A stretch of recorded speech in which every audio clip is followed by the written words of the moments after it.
I will talk about how can you disable missed call notifications on your app, on your Truecaller app. So you just follow these ways, then it's going to work with you. So all you have to do, you just go here above your photo profile, click on it.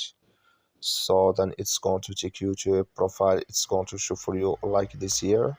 Then all you have to do now, you just go above this sign, click on it. So then it's going to take you to this list. It's going to show for you like this here. Then you click here on calls. When you just click here on calls here, you come to next step here. Then all you have to do now, you just go down here. So you keep going down.